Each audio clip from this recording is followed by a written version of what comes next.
สบายดีพี่น้องสวัสดีค่ะพี่น้องจ้ามื้อนี้ก็มาพบพ่อกับซ่องบ่ดอนสาวตุกอีกคือเก่าเด้อมามื้อนี้มาพอกันอยู่ที่กลางทุ่งไร่ทุ่งนาเนาะพี่น้องเนาะพากันมาเกี่ยวข้าวเนาะเกี่ยวข้าวมื้อนี้เป็นมื้อที่2เนาะพี่น้องเนาะเกี่ยวข้าวรอบที่2คือมื้อวานนี้เกี่ยวไปแล้วเนาะพี่น้องคือได้15ไร่ผู้เด้เนาะพี่น้องเกี่ยวได้ค่อนข้างหลายอยู่เนาะพี่น้องเนาะและมามื้อนี้ก็เกี่ยวอีก4ไร่พอดีเบิดเนาะพี่น้องข้าวรอบที่2ซุปรอบที่2คือเกี่ยวเสร็จสิ้นเรียบร้อยแล้วเนาะพี่น้องเนาะแต่ว่ามื้อเช้านี่ชาวตุ๊กบ่ได้เกี่ยวบ่ได้ถ่ายให้พ่อแม่พี่น้องเบิ่งตอนที่เกี่ยวเนาะพี่น้องเนาะตอนนี้คือเกี่ยวแล้วเรียบร้อยแล้วเนาะพี่น้องตอนนี้ก็เป็นเวลาประมาณ 10 โมงกว่าๆเนาะพอเกี่ยวแล้วก็จะพากันขนต่อเนาะพี่น้องจะพากันขนเขาต่อขนแล้วจึง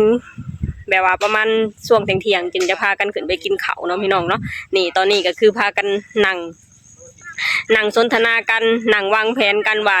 จะเอาเขานะขึ้นมาทางใดเนาะพี่น้องเนาะเพราะว่าตอนนี้นะเขาของเขาเจ้านะยังบ่ทันได้เกี่ยวเนาะแต่ก็ค่อนข้างหาทางที่จะค้นเขามายากอยู่พี่น้องบ่ฮู้ว่าจะมาทางใดผู้แหละน่าจะค้นเกี่ยวผู้แหละพี่น้องเกี่ยวปลาผู้แหละเพราะว่าอยู่นี่มาบ่ได้เนาะพี่น้องเพราะว่าเป็นคลองน้ำเนาะพี่น้องเนาะมาพี่น้องเดี๋ยวเฮามาเบิ่งตอนที่เซาตุกแล้วก็ทางครอบครัวขนเขากันเนาะพี่น้องเนาะตอนนี้กำลังวางแผนกันแล้วก็จัดสถานที่เพื่อจะเอาเขาไว้เนาะพี่น้องเนาะมาเบิ่งตอนขนกันเลยเนาะพี่น้องเนาะพี่น้องรถเรามาแล้วเริ่มภารกิจได้ขนเข่าขึ้นรถจู้ปะไอดอนพัตตี้เอมี่มีแต่ยิ้มลูกสาวข่อยไปเป็นเต้ากันพี่น้องนี่เขากระมัดใบแบบนี้เลย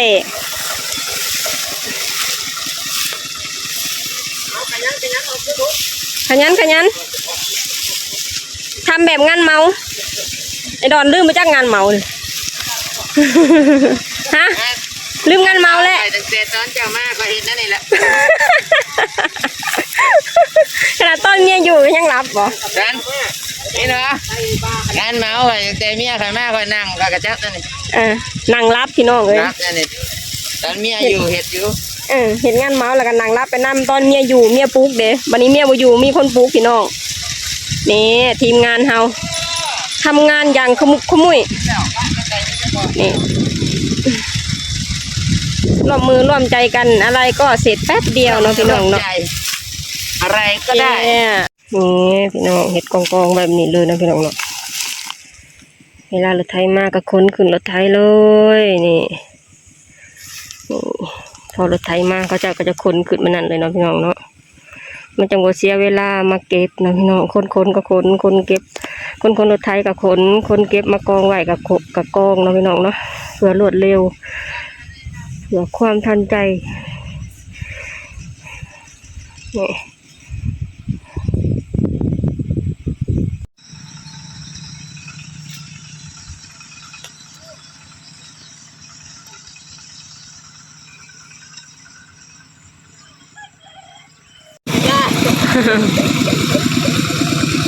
รถขูดใจ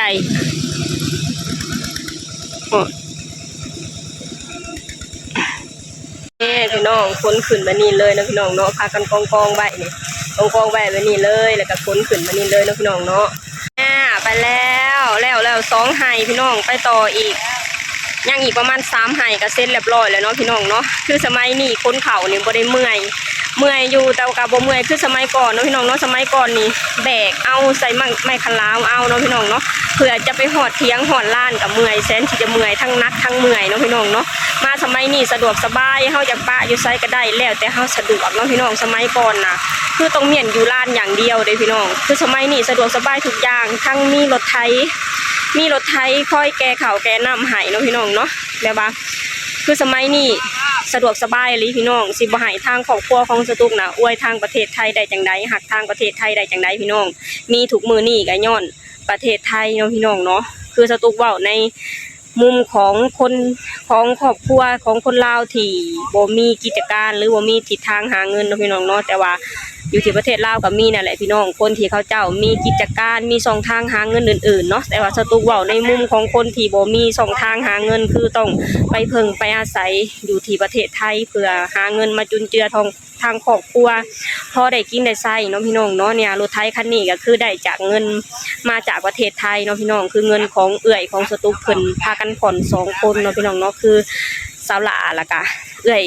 ผู้ใหญ่ของสตุกอีกคนหนึ่งเนาะพี่น้องเนาะนี่พากันคนแบบนี้เลยเนาะพี่น้องไปพี่น้องไปคนกันต่อเลยเนาะพี่น้องเนาะพี่น้อง สิพื้นกันหน้าได้บ่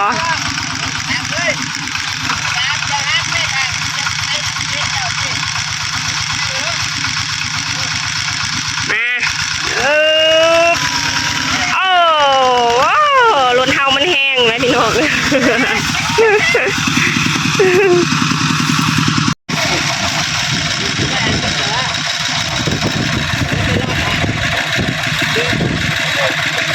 ลืมเหมือนกัน นี่ไปจ้ะ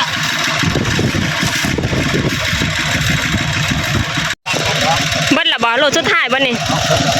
เฮ้ย ไอ้ดอนรถสุดท้ายบ่นี่ แม่น รถสุดท้ายละพี่น้องโอ้แป๊บเดียวแหม ยังบ่แน่ มื้ออื่นขึ้นมาค้นอีก4ให้แล้วก็ค้นอยู่เที่ยงขึ้นมาใส่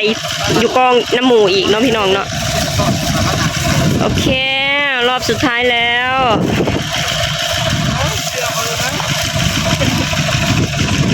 พี่น้องขั้นสุดท้ายแล้ว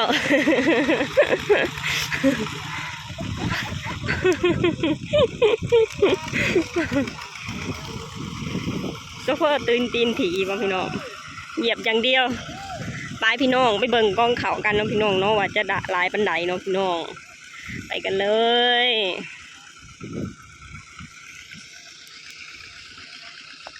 นี่พี่น้องกองข้าวเราอ้าวเฮาบ่ได้หมัดเนาะมันก็เลยคือน้อยเนาะ งนเข้าล้วนๆนะนี่คะแนนหมัดนะมันสิกองใหญ่กว่านี้ ได้อยู่ว่า